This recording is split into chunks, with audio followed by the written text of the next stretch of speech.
নমস্কার, আমি তৃষা। আজ এই ভিডিওটা করছি আমি অহনা ম্যাম সম্পর্কে কিছু বলার জন্য। বছরখানেক আগে আমি সোশ্যাল মিডিয়াতে অহনা ম্যাম সম্পর্কে জানতে পারি যে উনি খুব ভালো স্পোকেন ইংলিশের ক্লাস নেন।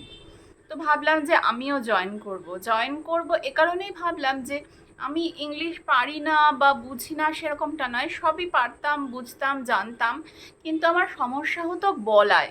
বলতে গেলে আমার কনফিডেন্সের অভাব হতো, আর ভয়ও লাগতো একটু লোকের সাথে কমিউনিকেট করতে, আর কথা খুঁজে পেতাম না, মনে হতো কি বলবো। কিন্তু ম্যামের ক্লাস জয়েন করার পর তো খুব ভালো লাগলো, সেই ভয় ডর সব উধাও হয়ে গেল। ম্যাজিশিয়ানের মতন ম্যাম সব দূর করে দিলেন, খুব ভালো লাগলো ক্লাসটা।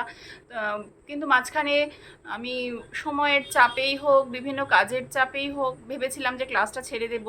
কিন্তু ম্যাম সবসময় এত মোটিভেট করেন, এত ইন্সপায়ার করেন যে 1 বছর ধরে আমি ক্লাস করছি, এখনও ছাড়িনি, ছাড়ার কথা আপাতত আর ভাবছিও না।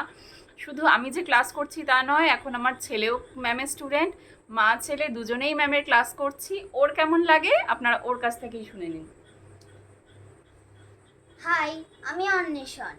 আমারও এই ক্লাসটা খুবই ভালো লাগে, কারণ ম্যাম আমাদের খুব ভালোবেসে আর মজা করে পড়ান। ম্যাম এই পৃথিবীতে সবচেয়ে ভালো ma'am. I love you ma'am. East or west, my Ahana ma'am is the best. Thank you ma'am. I love you so much.